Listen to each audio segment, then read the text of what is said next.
All of them had a part in this whole thing, regardless of what went down. Mo3 should have never got done like that. They should have never took this man out of the box like that. This is something that we all know for a fact. It all came from hanging with certain people, and then you fell out with them. I want y'all to know, you have to watch the people you keep around you. You can't let everybody into your circle because people have different intentions. And everybody knew for a fact that Rainwater was taking the money because he wanted to be like Mo3. You're not going in to take some tests.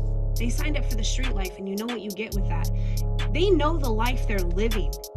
There's no denying it. These decisions they make, it's 1 minute from life or death for them.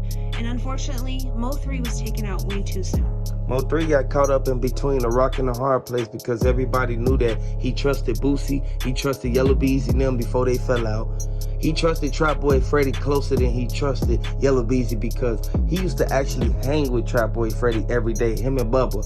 Next thing you know, this is how Mo3 knew all their whereabouts. Jossie Banks, she said that Mo3 left the apartments and he told her he'll be back. He was finna go run and take care of some business. I want y'all to know the feds, they look deep into things like that. That's a valuable thing to question. It's a good question as to whether or not she had anything to do with his setup. He was definitely set up. Just the day before, in his interview on Vlad TV, he expressed he didn't need security because nobody was after him. But somebody was. And unfortunately, we really don't know exactly who it was. We can speculate all day long, and there are some great suspects in this. I still say his main group of people, but who knows? We aren't going to know until we actually go to court and we get to see what the federal investigators put out on the table. This is why NBA YoungBoy coming out and saying how he don't like how Boosie move. Is he wrong for that? No, he not wrong for that. He just gave his opinion. But Boosie not wrong for telling him he ain't finna apologize for making a statement on nothing. And NBA YoungBoy is in his own problems. He just testified guilty. He literally just took a plea charge trying to get out of federal time, and he's going to spend at least 27 months in prison after his plea deal for fraud. If you're tied up in fraud, who knows what else you're tied up in, because it all ties together. At the end of the day, these guys don't move right. They move shady. They're trying to cover their asses. They point the finger. They want to get the blame and deflect it somewhere else so that they can move on with their lives. Just to think the possibility if Mo3 hadn't left the apartment and just spent the day with Jossie Banks, maybe he would still be here today.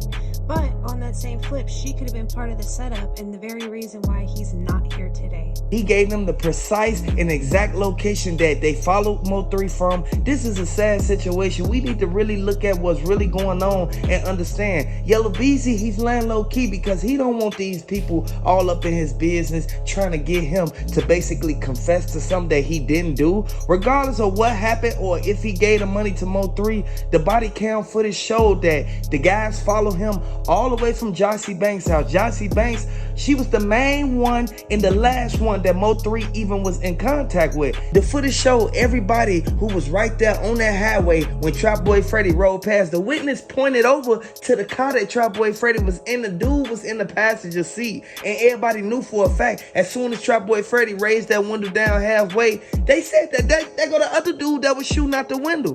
If you ask me, Trapboy Freddy incriminated himself by continuing to diss Mo3 for months after his passing. There is no way that he did not have involvement. How did they all conveniently be in the same area at the same time, pinging off the same cell phone towers? DPD said that the black car that was used, they fingerprinted everybody. The baby daddy, he kept circling the block. He wanted to make sure Mo3 left that crib and they caught him at least 10 blocks away from the house so it won't link back to his baby mama, Jossie Banks. And this is why everybody looked at it like, hold on, don't Yella Beezy know Banzo Bling, Trapboy Freddy, and Devin Brown? Absolutely, and for Devin Brown to move that way, he only incriminated himself. He was protecting his children and his baby mama, but at the end of the day, he really incriminated himself. I'm sure that they have surveillance footage of the area where they've circled and even followed Mo3 into the gas station. When Mo3 felt something was off, he did a pit stop just to see, is someone following me? I need to make sure. He thought he was doing the right thing, but jumping on the freeway, it ended everything for him. Hit the like button. Let me know if you rocking with Mo3. Everybody thought that Rainwater had nothing to do with it this whole time, all these years. A lot of people thought that just because he was on the phone with Mo3 that he wasn't orchestrating and setting up this whole plot. Mo3, he said how his manager was stealing from him in his songs before he even got sent up. I want everybody to hit the like button. Let me know if you feel that Mo3 was betrayed by the girl that he was with, and he was portrayed by his manager. Regardless of his relationship with Yella Beezy and Trapboy Freddy, they fell out a long time ago.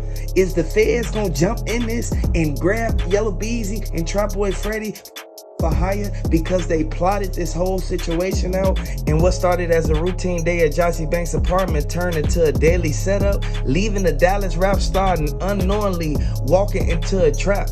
Like real life, they did this on the highway. They followed this man. Mo3 ran in the gas station after he left Jossie Banks' house. Soon as he left the gas station, the Fed said that he pulled to the interstate. He hopped on the E-way. He already been seeing this car follow him.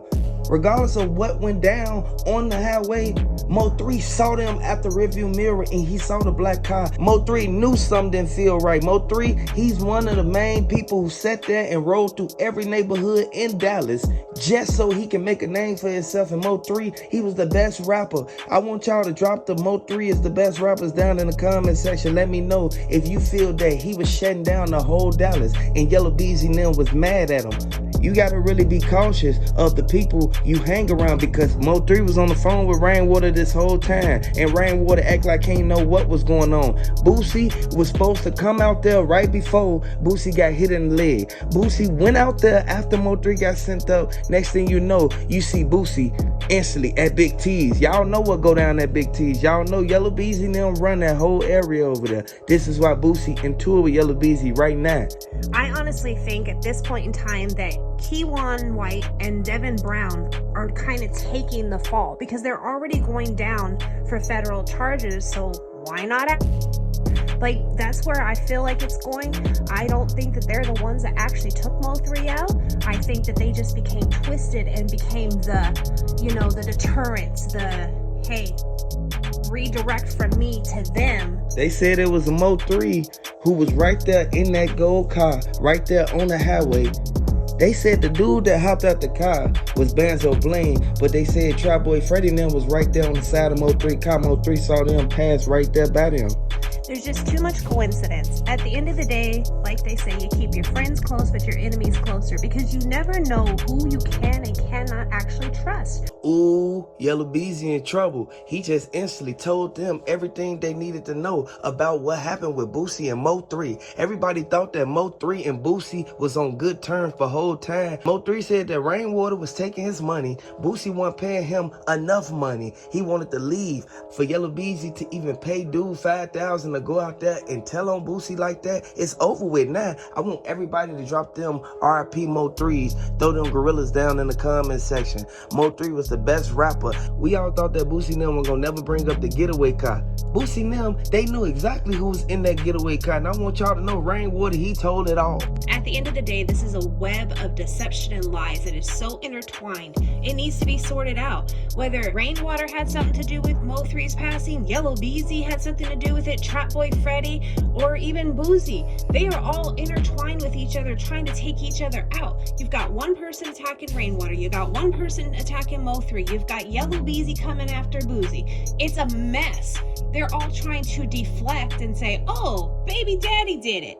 But in the meantime, their own little riff is within their own group of so-called friends and resources, if you will. Oh, I use this person for this connection and that person for this connection. But the problem was they were all jealous of how good Mo3 was. Boozy didn't want to tie him down to an actual contract because he knew he was too big for that. He was trying to just work side deals with Mo3 and keep a friendship. But where did that really land them?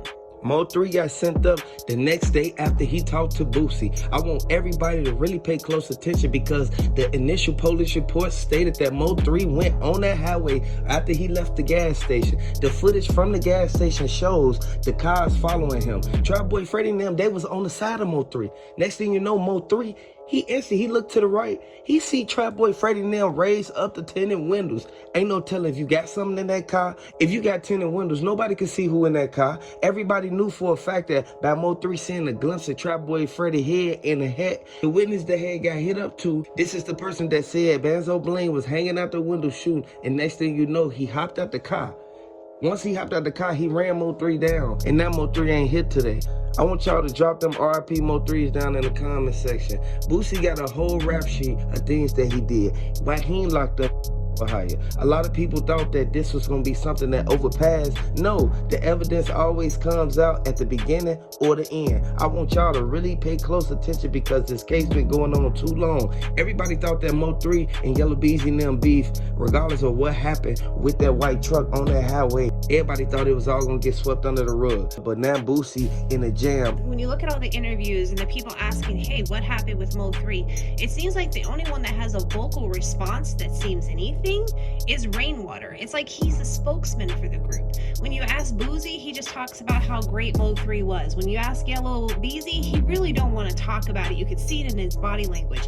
And let's not even start on Trapboy Freddy because he literally posted a mocking video while it was going down. They tried to throw everything off on Devin Brown. And Devin Brown, he was there. He was at the scene. He put himself at the scene. He was right there looking in the window. He saw when Mo3 pulled out the apartment complex. That's her baby daddy. He knows exactly who that was that peeked out that door upstairs. Absolutely. And they're trying to deflect in such a way that they're even bringing to it, saying he texts them this or texts them that. It really don't matter what a father texts his son. That's why there's no real details to the text messages. It's just thrown in there. This to me is deflection. Let's try to move the attention off of us because we just up and took out one of the best people ever, and let's put it over here on this person who already has a criminal record, and he could just take the fall because he's already going down for federal charges anyway. That's what it seems like, all wrapped up in a bow. I don't care how you put this, there's reasons why this trial has been delayed. The FBI is still researching this and trying to figure out exactly where it all connects together. They don't just hurry up and put a piece together. They take their time and they investigate, and that's why they have such a high conviction rate. It's going to take about 2 more years for them to instantly come forward and let everybody know these are the people who was involved in this. The Fed said that they dropped the case with his gun charge from when he was shooting that music video, all because they knew they was going to come back and double back around and grab him for the Mo3. I want y'all to know, people in Fort Worth, Texas said that he came back out there to see was it cleaned up. He got hit up in the leg. They tried to take him out. And this is what got Boosie tied all up into this, because who sat down and came up with the major plot? You know, these guys, they really don't want to be in any more trouble. You look at Boozy alone, and he has been through case after case. That means lawyer after lawyer. You're making money to throw it right into the court system, really. It's just heartbreaking to watch these guys who have great talent, amazing, gifts, just throw it all away because they want to continue to live the street life. They even said, we didn't sign up for Harvard. We lost another great artist, and it is just sad and disheartening that another person is lost to the streets in this way of life, when realistically we could just do better and live better and pay closer attention to the people in our circle. It seems like these people are hiding something, because if you really felt a certain way about who could have possibly took out your friend, you'd have an opinion about it, and you wouldn't be afraid to voice it. No, they're letting Rainwater deflect back onto the baby daddies and make it a jealous thing. It is a jealous thing, but not from him. Banzo Bling said that Trapboy Freddy and them paid him.